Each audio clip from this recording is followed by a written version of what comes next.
আসসালামু আলাইকুম ওয়া রাহমাতুল্লাহ। বিডি মেজারমেন্টের একটা নতুন টিউটোরিয়ালে আপনাদেরকে স্বাগতম। আমাদের আজকের টিউটোরিয়ালটা স্বর্ণের পরিমাপের উপরে। আমাদের পারিবারিকভাবে কিছু স্বর্ণ বেচতে হয়, কিনতে হয়। এই স্বর্ণ বেচা কেনার সময় আমাদেরকে মৌলিক কতগুলো বিষয়ের প্রতি লক্ষ্য রাখতে হবে। এক নম্বরে আমরা স্বর্ণের হিসাবের ক্ষেত্রে ক্যারেট কথাটা শুনে থাকি, যে বিভিন্ন প্রকার ক্যারেট, বিভিন্ন ক্যারেট। এই ক্যারেটটা আসলে কি? ক্যারেট দ্বারা এর স্বর্ণের কতটুকু পিউরিটি বোঝায়, এই জিনিসটা আমরা বোঝানোর চেষ্টা করব। এবং স্বর্ণের পরিমাপের সাথে বিভিন্ন হিসাব সম্পর্কযুক্ত, যে স্বর্ণটা কতটুকু, এটার জন্য গ্রাম যেরকম হিসাব আছে, আবার এরকম রতি, ভরি, এরকম পয়েন্ট, বিভিন্ন হিসাবগুলো আছে। এই হিসাবগুলোর দ্বারা যে স্বর্ণের যে একটা সূত্র আছে, ওই সূত্রগুলোকে এরকম নিয়ন্ত্রণ করা হয়। এরপরে যে কোনো পরিমাপের স্বর্ণ কত টাকা দাম হবে, আপনি কত টাকা পে করতে হবে, এই বিষয়গুলো আজকের টিউটোরিয়ালে আমরা দেখার চেষ্টা করব। চলুন আমরা হোয়াইট বোর্ডের মাধ্যমে এই জিনিসগুলো দেখিয়ে আসি, যে স্বর্ণের এই বিষয়গুলোকে আমরা কিভাবে নিয়ন্ত্রণ করতে পারি। স্বর্ণের হিসাব, এখানে আমরা লিখলাম ক্যারেট, লিখলাম পিওর, লিখলাম হলমার্ক এবং নাম। দেখেন, ক্যারেট হিসাবে আমরা স্বর্ণকে বিভিন্ন ক্যারেটে নিয়ে আসছি এবং বিভিন্ন ক্যারেটে পাওয়া যায় বিদায় আছে 24 carat, 22 carat, 21 carat, 18 carat, 14 carat, 10 carat, এরকম বিভিন্ন ক্যারেটের স্বর্ণটা হয়ে থাকে। এটা তার একটা ভালো খারাপের একটা তারতম্য, অর্থাৎ সে কতটা পিওর স্বর্ণটা, এটা বোঝানোর জন্য ক্যারেট হিসেবে স্বর্ণটাকে ব্যবহার করে। তো এই জন্য আমরা এই কলামে যে পিওর রাখছি, অর্থাৎ 24 ক্যারেটের স্বর্ণ যদি হয়, এটা 99.99% পিওর, অর্থাৎ ভালোর দিক থেকে এই স্বর্ণটা সর্বোচ্চ 99.99%। তবে স্বাভাবিকভাবে কোনো গহনাতে এখানে সেখানে এই স্বর্ণটা আপনি স্বাভাবিকভাবে পাবেন না। স্বাভাবিকভাবে এই স্বর্ণগুলো ভার আকারে, অর্থাৎ উৎপাদনের পরে একবারে শুধুমাত্র অলংকার হিসাবে না, বার হিসাবে এক স্থান থেকে এক স্থানে নেওয়া, এবং দেখা গেছে যে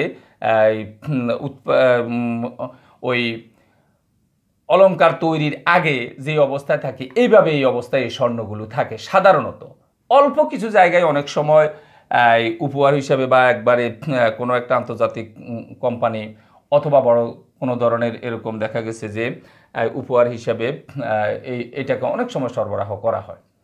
তাহলে 24 ক্যারেটটা আমরা এই কথা বুঝবো যে এটা সর্বোচ্চ পিওরের দিক থেকে একবারে সর্বোচ্চ মানের। হলমার্কটা কি?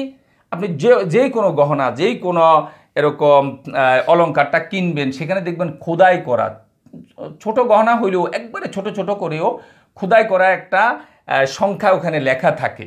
এটা আপনি অনেক সময় খালি চোখে দেখবেন না, ম্যাগনিফাই গ্লাস ব্যবহার করে আপনাকে দেখতে হবে। যদি আপনি ইচ্ছা করেন দেখতে পারেন। আর আপনি যখন 999 দেখবেন, তখন আপনি বুঝবেন যে এই স্বর্ণগুলো 24 ক্যারেটের স্বর্ণ, অর্থাৎ 3টা নয়। কোথাও কোথাও এটাকে 60টা নয়ও ব্যবহার করা হয়। এই জন্য 3টা নয় বা 60টা নয় যখন আপনি দেখবেন, তখন আপনি বুঝবেন যে এই স্বর্ণটার, অর্থাৎ এই কথাটাকে হলমার্ক বলে। যে স্বর্ণের ইয়েগুলো অনেক সময় দোকানগুলো আপনি দেখবেন স্বর্ণকে হলমার্ক করে দেওয়া হয়, অর্থাৎ উনি একবারে লিখিতভাবে ওইভাবে দিয়ে দেবে, সিল টিল দিয়ে, যে আমার স্বর্ণটা এত ক্যারেটের, এই কথা বোঝানোর জন্য এরকম। আর এই স্বর্ণটার একটা নাম আছে, সেটা হলো তেজাবি স্বর্ণ বলে। এটাকে 24 ক্যারেটের স্বর্ণটাকে তেজাবি স্বর্ণ হিসেবে পরিচিত, এভাবে চিহ্নিত করা হয়। আসেন 22 ক্যারেটের স্বর্ণ। 22 ক্যারেটের স্বর্ণটা 91.60% পিওর। বাকিটা কি? বাকিটা এখানে বিভিন্ন রকম জিনিস মিশ্রিত করা হয়। তামা ধরতে পারেন, অন্যান্য কোনো জিনিস এরকম দেখা গেছে যে মিশ্রিত করা হয়। 91.60% এটা পিওর। আর এটার হলমার্ক হিসাবে আপনি যখন কোনো স্বর্ণের গায়ে, কোনো অলংকারের গায়ে আপনি 916 লেখাটা খোদাই করা দেখতে পাবেন, আপনি বুঝবেন যে এটা 22 ক্যারেটের স্বর্ণ। অলংকার হিসাবে এই 22 ক্যারেটটা বলা যায় সর্বোচ্চ, অনেক ভালো। অলংকার হিসাবে যদি আপনি 22 ক্যারেটের স্বর্ণ পান, এগুলি সাধারণত অলংকার হিসাবে করা হয়। আর এইটাকে গিনি অর্থাৎ স্বর্ণ বলা হয়।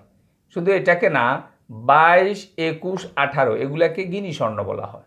অর্থাৎ অলংকার হিসাবে বিভিন্নভাবে এই স্বর্ণগুলোকে আপনি এভাবে পাবেন, অর্থাৎ ব্যবহারগত রূপ অবস্থায় সে চলে আসবে। এই অবস্থায় এটাকে গিনি স্বর্ণ বলা হবে। আসেন 21 ক্যারেটের স্বর্ণ 87.50% পিওর, আর এটার হলমার্ক এরকম থাকবে 875 খোদাই করা। বলছি আমি যেটা ম্যাগনিফাই গ্লাস দিয়ে দেখতে হবে। অনেক সময় বড় স্বর্ণ হইলে একটা হাতের বড় বালা, সেটাতে আপনি অনেক সময় এমনি দেখতে পাবেন, কিন্তু অনেক সময় ছোট একটা আংটি, অনেক সময় ছোট একটা এরকম কানের দুল, যেটাতে এরকম দেখা গেছে যে ওরা হলমার্ক করছে ঠিক আছে, কিন্তু ওইটা তো খালি চোখে দেখা না গেলে আপনি এটাকে জাস্ট আপনি ম্যাগনিফাই গ্লাস দিয়ে দেখলে এগুলো দেখা যায়, সমস্যা নাই। এটাও অলংকার হিসাবে ভালো, 22 ক্যারেট এবং 21 ক্যারেটের স্বর্ণ অলংকার হিসাবে ভালোই বলা যায়। আর সে 18 ক্যারেটের স্বর্ণ 75% পিওর, এটা বাকিটা এরকম খাত বলা যায়। আর এটার হলমার্ক এরকম লেখা থাকবে 750, অলংকার হিসাবে দুর্বলে বলা যায় এটাকে, বা এরকম দুর্বল প্রকৃতির, হ্যাঁ, অলংকার হিসাবে এরকম চিহ্নিত করতে পারেন। তারপরে এগুলার অলংকার হয়, উল্লেখযোগ্য অসুবিধা নাই। এরপরে কোথাও কোথাও এগুলো খুব একটা দেখা যায় না। 14 ক্যারেটের 10 ক্যারেটের এরকম স্বর্ণ হয়ে থাকে। আর 14 ক্যারেটেরটা এরকম 58.50% পিওর। আর এটার যদি হলমার্ক এরকম দেখেন তখন 585 দেখবেন। 10 ক্যারেটের স্বর্ণটা 41.70% পিওর, এটা 417 এরকম হলমার্ক দেবেন। এগুলোর সনাতন স্বর্ণ বলা হয়, অর্থাৎ পুরাতন স্বর্ণকে আবার এরকম দেখা গেছে যে গালাইয়া অন্যটার সাথে মিশ্রিত করে আবার এরকম নতুন করে কোনো একটা অলংকার তৈরি করবে, যেখানে স্বর্ণের পরিমাণ অনেকটা কম, এগুলি গড়ে বলা হয় যে না 50% স্বর্ণ আছে এরকম, এগুলো দিয়ে একটা অলংকার বানালে অলংকারটা অপেক্ষাকৃত দেখবেন কম উজ্জ্বল থাকবে। যতই আপনি ধৌত করেন, যতই কিছু করেন, অপেক্ষাকৃত কম উজ্জ্বল থাকবে। আর এই 21 ক্যারেট এবং 22 ক্যারেটের যেরকম চকচক করবে, উজ্জ্বল থাকবে, অত উজ্জ্বলতার সাথে এটাকে দেখতে পাবেন না। এগুলি অনেকটা একটু দুর্বল ভাবাপন্নভাবে এরকম দেখতে পারবেন। এটাকে বলে এরকম সনাতন স্বর্ণ। হ্যাঁ, তাহলে তেজাবি, গিনি এবং সনাতন বুঝতে পারলেন।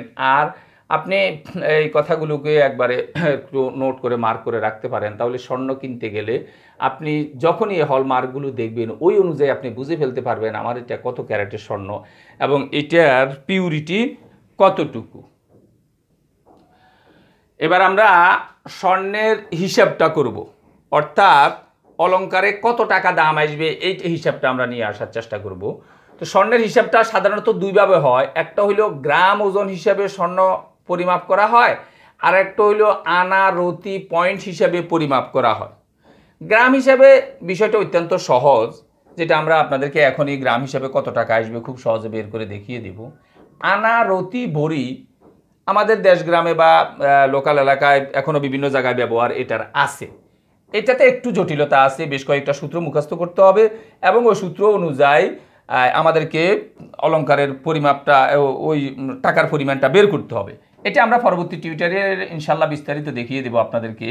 আজকে একসাথে দেখাতে গেলে একটু দীর্ঘ হয়ে যাবে। আজকে আমরা খুব সহজে গ্রামেরটা দেখব। গ্রামেরটার জন্য একটা সূত্র একটু মনে রাখবেন যে 11.66 গ্রামে 1 বড়ি, 11.66 গ্রাম সমান 1 বড়ি। অর্থাৎ আপনার স্বর্ণের ওজন যাই হোক না কেন, তাহলে একটা সূত্র দাঁড়িয়ে গেল এরকম যে স্বর্ণের ওজন এটাকে আপনি ভাগ করবেন 11.664 দ্বারা, তাহলে আপনি যেটা পাইবেন সেটা হলো বড়ি। অর্থাৎ স্বর্ণটা কত বড়ি হলো এটা আপনি খুব সহজে পেয়ে গেলেন।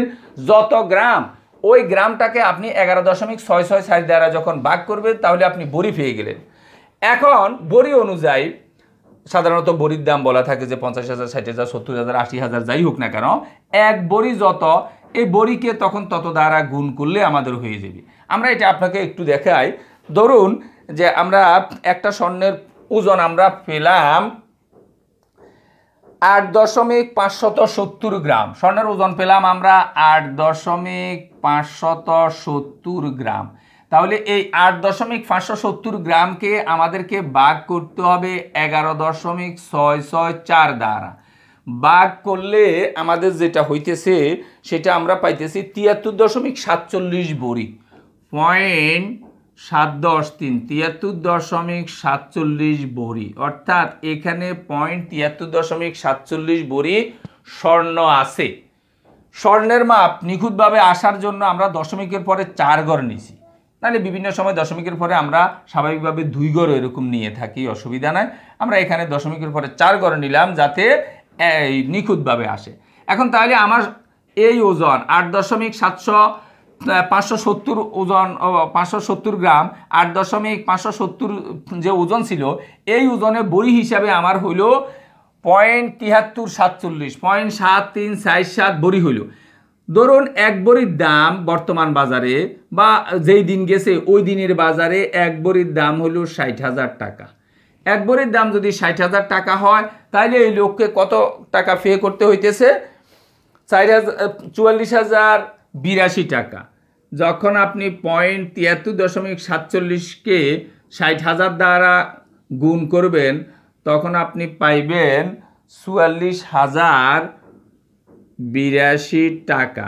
অর্থাৎ এই পরিমাণ স্বর্ণের জন্য 44,082 টাকা পে করতে হবে, পরিশোধ করতে হবে। এই সূত্রটা মনে রাখলে খুব সহজেই গ্রাম হিসাবে আপনি বের করে ফেলতে পারবেন। আমরা ইনশাল্লাহ দ্বিতীয় টিউটোরিয়ালে আনা, রতি, পয়েন্ট ইত্যাদির সূত্রগুলো এবং ইত্যাদি দিয়ে আপনি কিভাবে স্বর্ণর হিসাবটা অর্থাৎ অলঙ্কারের টাকার পরিমাণটা বের করতে পারবেন ওই জিনিসটা ইনশাল্লাহ দেখা দিব। আর এটা একাধিকভাবে করা যায়, যেটা আজকের দিনে দেখাতে গেলে একটু দীর্ঘ হয়ে যাবে, এই জন্য আমরা আজকে আর ওই অংশে যাচ্ছি না। আশা করি স্বর্ণের হিসাবের ক্যারেট, পিউরিটি, হলমার্ক এবং নাম ইত্যাদি বিষয়গুলো ভালোভাবে বুঝতে পারছেন এবং গ্রাম হিসাবে স্বর্ণটা কিভাবে পরিমাপ করবেন এবং ওই স্বর্ণ অনুযায়ী কত টাকা আমাকে পে করতে হবে এই বিষয়গুলো ভালোভাবে বুঝে আসছে। এরপরেও কোনো অংশে না বুঝলে আমাদেরকে কমেন্ট করলে আমরা ইনশাল্লাহ জবাব দেওয়ার চেষ্টা করব। ভিডিওটি ভালো লাগলে এবং লাইক, কমেন্ট এবং শেয়ার করবেন। আর আমাদের ভিডিওগুলোকে ধারাবাহিক পাওয়ার জন্য চ্যানেলটাকে সাবস্ক্রাইব করবেন। এই আশাবাদ ব্যক্ত রেখে আজকের টিউটোরিয়ালটা এখানে শেষ করছি। আল্লাহ হাফেজ।